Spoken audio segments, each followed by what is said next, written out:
All right, so my name is Joseph Cieslik. I'm doing a simple Elixir MapReduce talk at LambdaConf 2018's Unconference. Here we go. So, MapReduce is a common big data pattern for breaking up data into smaller pieces to be able to more quickly digest it. Map and reduce are also common functional programming functions. So this is a kind of nice synthesis. I chose this particular problem for a little presentation and potentially a blog post later on because it's a good introduction to concurrency. It's a nice problem that is practical, but is still possible at a small scale, and we can walk through the code pretty quickly. So for MapReduce, the data flow goes something like this. You have an input reader that splits up incoming data and begins spawning map processes. This goes to your mapper, which takes in data from input reader, runs a function on each piece of data, and outputs a key value pair to the partition and compare process. So specifically the way I'm doing it, I don't think I'm actually using map or enum.map. I think I'm actually using enum.each because I don't actually need to return a list. But in Hadoop or something else, you might actually use map. Then you have a partition compare process, which accumulates all key value pairs from your mapper, compares the pairs, and spawns a reduce process for each unique key. Then reduce runs a function on the values to reach a final output, runs an accumulator, and then the output writer outputs your final data in a format of your choice. So from here, I'm going to start walking through the code. What's the question? Great. What is the key value pair that's put out by the map? So the map is running a function on each item that it received, and what's the key value pair that it produces? So there was a paper that originally defined the MapReduce pattern for data analysis, and they used key value pairs for everything. Okay. So I just sort of read a little bit of the paper, read a little bit of the Wikipedia page, and was like, well, everybody else does it like this, Hadoop does it this way, I'll just do it like this. I think key value pairs are a fairly logical way to handle this. You could do it differently, I suppose. Okay. Yeah, it provides, and especially if you're using some sort of framework, it's a nice standardization. And then for each key value pair that gets pushed into partition compare, it's looking for uniqueness of the pair.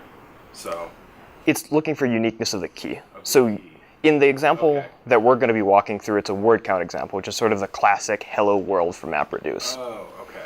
That's what the pair is then. It's the count, the word and the count. Yeah. Oh, okay, I get it. So then Mapper is going to output something like a tuple of the and one. Right. And then it's going to look for every instance of the, and it's going to put all of those into reduce, and then it's going to just accumulate all of the values to figure out how many words there are.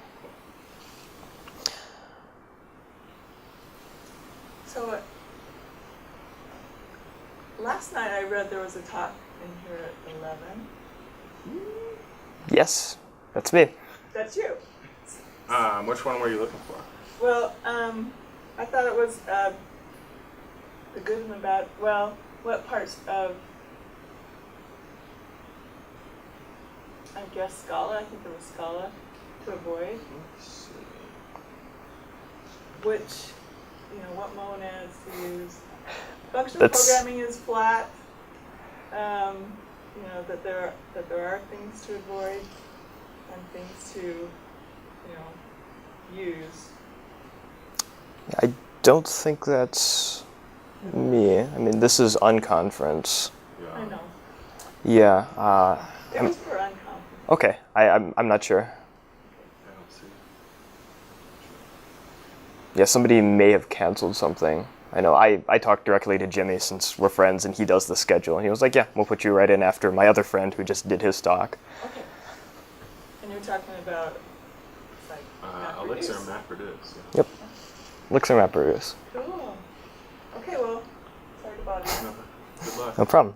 Thanks, I'll put my other talk. Okay. Any more questions about architecture? Nope, sorry to slow you down.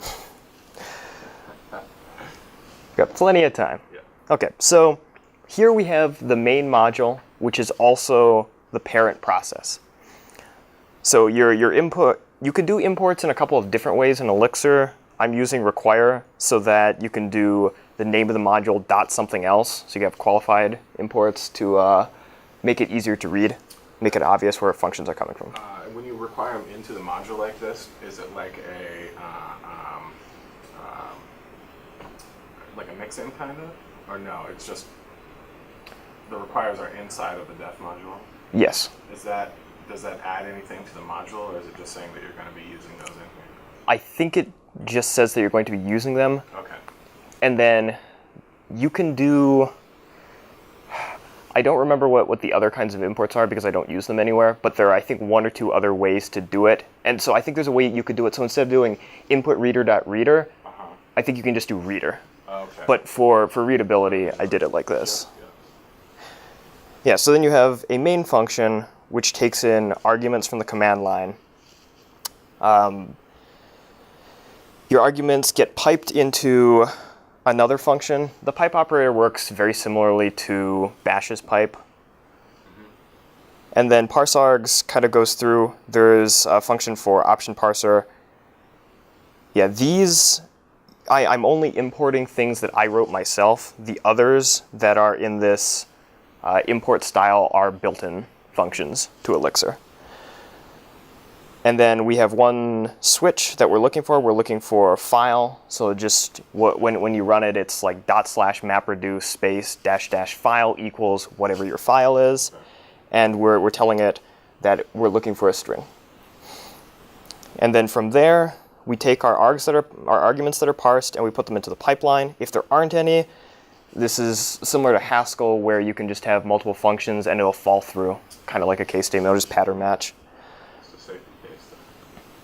Yeah, if we do have options, we start our partition process. There's only going to be one of those. So what we're doing here is when you start it like this, you get a tuple, and we're only looking for the process ID, which is element 1. It's 0 indexed. And then we're assigning that to a variable, and then we're going to pass it into our input reader, as well as the file that we're going to be bringing in. And then we're going to run a loop forever. There are better ways to do this. There's some advanced OTP features like agent and gen server that might have been better for this, but I was looking for more of a beginner-friendly project and try and keep this as simple as possible while still having a whole project structure. Do you have any questions about this bit? So I just want to make sure I understand. The partition is you're taking a subset of the input here? Or no? So we're starting partition here because we need to pass its process ID to something later. Okay. It's not actually... So what does elem do? ELEM. Element gives you it returns a piece of data from a position. Okay. So in a tuple. This partition start link is giving you back a process or a PID. It's giving you back a tuple. It should be, I think, Atom, OK, and then the PID. And since I don't care about that Atom, then I just want the process ID because that's what I'm going to need to pass later. Elem is just peeling the first element off of there. Got it. And then you pass that in the PID into your reader. Yes. Got it. So from here, we go into input reader. We're importing mapper. We're taking the file that we saw in MapReduce, and we're taking the partition, the process ID, and we're going to do case on the file, and then it returns a tuple, similar to how starting that process gives you a tuple. So just a simple case match, and then we're doing enum.each. The regex is just to get each line, and then we're taking the line, and we're spawning a process using an anonymous function. In Elixir, you can have anonymous functions that don't have any arguments given to them. You'll see this in a couple of places. So you take each line by line, you trim it, and then you spin up a mapper process on that line. Yes, and then we're also, in addition to passing in the line, we're passing in the partition process ID. Yep. From here, we go into the mapper. Of course, there's going to be lots of these since we're running this concurrently. For each one, we have the line and the process ID, and then we use send. You can communicate between processes with send and receive. So we're sending to the process ID, and we're giving it this tuple. The beginning key is an identifier that we'll see again when we go into partition. Self is the process ID of the current process. And then we're doing an enum.each. So I said mapper, we're not actually using map, we're using enum.each because map will return a list and we don't care about that. So just for simplicity's sake, we're using each. Also, each is a little bit faster. I don't remember the exact statistics on it, but it is slightly faster than running map. So this is your essentially, what is the send doing here? Is it registering this mapper with the parent process? Essentially. So what's going to happen is in the partition, we're going to check whether all the map processes are still alive. There's a function called process.alive question mark. And once all of those are dead, that's when we know we've received all of our values, we'll process all of them, and we'll send them on to reducer to make sure we don't get any race conditions. And then... So you're sending to the parent process that this one is about to start, process put. And yep. Then you are running the split on the line, and you're sending again to the parent process the tuple, which is the word in the number yes. of occurrences. Or no, you're just sending the word at this point. Yes. So I cheated a little bit here, and because I knew each word coming out was only going to have a value of 1, I actually create the tuple in partition. Got it.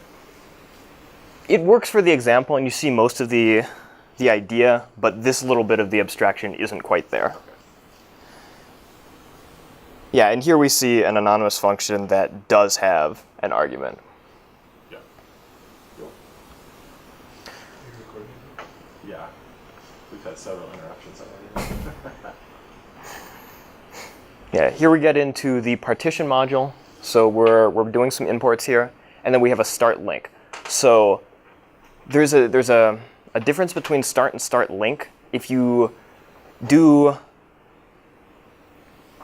so task.start is synonymous with spawn, but task provides some additional things. We're not using too many of those additional elements. There's some nice monitoring things you can do with tasks that you can't do with just a regular process. And then there's start link and spawn link. If you do anything with link, that means that if this process dies, the parent process will also die. So what we're essentially setting up here is, you'll see further in, there's more links. We're setting up this chain, and eventually at the end it'll terminate, and then all of them will terminate. So we don't have a process that runs forever. Yeah, so then inside our task.start, we have an anonymous function that takes no arguments, and we're starting loop with empty data structures. We do a really quick check to see what the length of our inbox is. So when you send things to a process, it goes into a mailbox, and you have to process each of those. So we have a receive pattern match here that looks for each of these, but you can only process one thing at a time. If you don't have this check at the top, you'll get a race condition where when I do my check in mapper check to see if all of the mapper processes are dead, then that finishes very quickly, but you'll still have this mailbox with hundreds and hundreds of entries in it for value put, and it still needs to go through all of those. So this just keeps running through the mailbox until it finds that it's empty, and then it actually does its mapper check.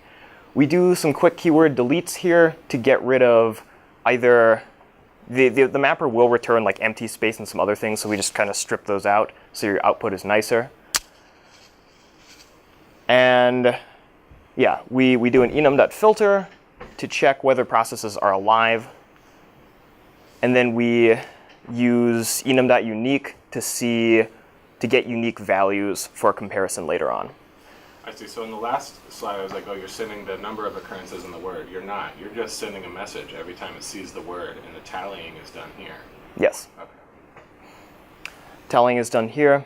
We check if there are no processes that are left alive with checking the length check, and then we check whether unique is equal to 0. This one is a little redundant, but I left it in as a safety measure, considering we now have the check in loop.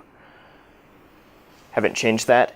Output writer, we start here and we start it with a link so that when output writer that's actually going to be where the whole program terminates. When that terminates, everything else all the way up to the parent process will terminate, the whole thing will end. So we're using start link here, and we're using element 1 to get the process ID, and then we're going to pass that into our reducer. Yeah, then we're using enum.each again. We're not using enum.map because we don't need a list. So we're passing in our uniques, which is each unique occurrence of the keys from all of our overall key value pairs. And then we're going to spawn a process, a reduce process with, so in Elixir, there's a special kind of data structure called keywords or keyword list that is specifically a list of tuples where the first element is an atom and the second element is anything else. And they provide special functions to work with that. So we're using keyword.take to find, oops.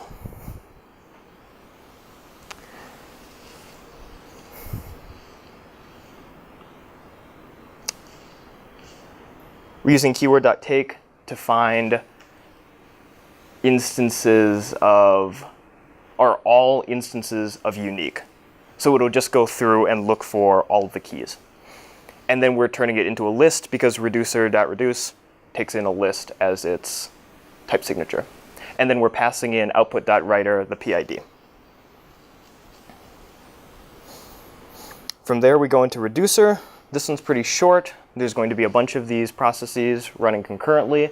It's going to take in tuples, that list, that keyword.list that we just did, and it's going to take a process ID for output writer. We're again sending the output writer our current process ID, so it knows when all of the reduced processes end, then it will end, and everything else will also end.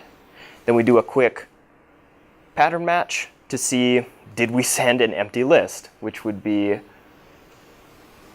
unfortunate, shouldn't happen, but in that case, we write to standard error. You can do io.puts without any atom there, and then that'll just write to standard out. If tuples are present, then we send, using again the output writer process ID, this whole bit here. So we've seen the element function before, and for the first time we're seeing string interpolation. So to do that, you just use a hash mark and angle brackets to indicate that we are trying to actually execute code inside of a string and then just show the result in the string. What's the HD function? Head. So it gives you the first one. So we get that, and that's going to be the key. And then we're going to do a reduce. We're actually doing a reduce. We didn't do map, but we are doing reduce. We have the incoming tuples, we have an accumulator, 0, and then we have a function. So then you can see the tuples. We don't care about the key, so I'm using an underscore to indicate that we don't care about that, but we do care about the value. And then we have our accumulator, so we just go in and we just add it up. And then that output will get sent to output writer. So you're doing the tallying. We're doing the tallying here. In the part. Yeah, sorry about that. That's right. Yeah, partition is just for accumulating things and then comparing to make sure we have unique values that we're sending to reduce. Oops. Then we have our output writer. Again, start link, and this is the final link in the chain more or less. This is going to look kind of similar to partition. It does a lot of the same things. You're bringing in values with receive. You're doing checks to make sure your mailbox is empty before you start calling your reducer check. Really the only unique thing about this is we are opening a file, and then we're going to write to the file. We're also going to write the value to standard out at the same time, or right beforehand. Just if you wanted to do further processing, you could do that with sed, awk, something else in a bash pipeline. Here is something that's pretty unique to Elixir. It's this idea of sigils. You can use custom sigils, define them to whatever you want. They're commonly used for regular expressions, or in this case, we're using it to impose a new line. So the sigil S is string, so we're creating a new line string. Otherwise, the file is going to look rather messy. It's just going to be, everything is smushed together. And then if you don't close your file, this process will just keep running and process.exit won't happen. And then your file runs forever. And then this just kills it. And it goes all the way back up. On line 25, you could have just used like a double quote \n or \n. Or no, do you need to use the sigil there? I believe in Elixir you need to use the sigil. Yeah, for carriage returns, for actual, if you want a backslash, for other things like that, it seems to be in Elixir you use sigils. Yeah, and then we can... Actually, it eliminates a lot of ambiguity.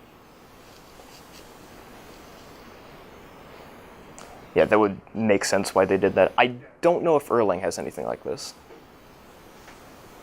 In some languages, I end up escaping my escapes before I escape. Because I like escapes so much. It is kind of nicer than having a bunch of double quotes and then like single quotes inside those and things like that. Different languages handle that differently. Finally, we can look at what our output's going to look like.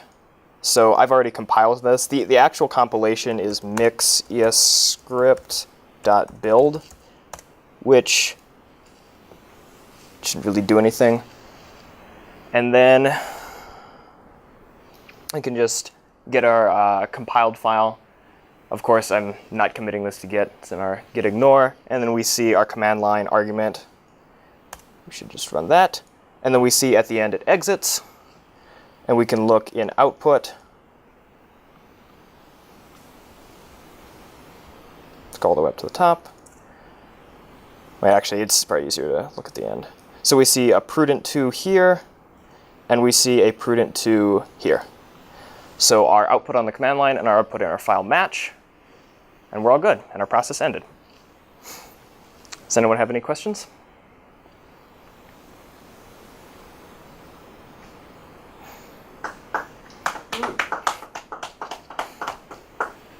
Thank you. Very nice.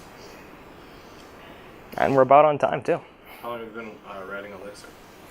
This is the first thing I've ever written in Elixir. Really? Nice. Great job. Yeah, I decided I wanted to learn about concurrency, and picking a language that uses concurrency as its main paradigm seemed like a logical step. I would have been way more lost if I didn't go to Brooks' Intro to Elixir thing on Sunday. That was good. I kind of wanted to go to that, but I was like, I'm already learning it, and then, whatever model I've built up, I might get really confused. It would have been good, though, because she went into a lot of the more interesting and advanced Elixir/Erlang OTP features like agent and gen server and some other things like that. Yeah, that's my question. Is OTP common in Elixir, that design pattern? Yes. I mean, for anything larger, you have to use it. Also, some of the things that I'm doing specifically in output writer and partition, some of that stuff would possibly be better in... Huh? You're not using the OTP, right?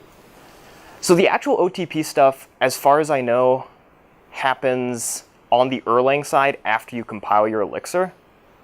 So you don't really touch it. You write your code, and then there are modules that will actually do the OTP stuff in the background. So you don't really see that. It just kind of happens. There's also, so when I did in MapReduce, when I have this just run forever by just looping on itself, that's kind of kludgy, and there's ways to set up processes that do this automatically. But for something short like this isn't horrible. If I was going to do MapReduce on something really massive, this might be a bad idea, but for this kind of thing, it seems fine.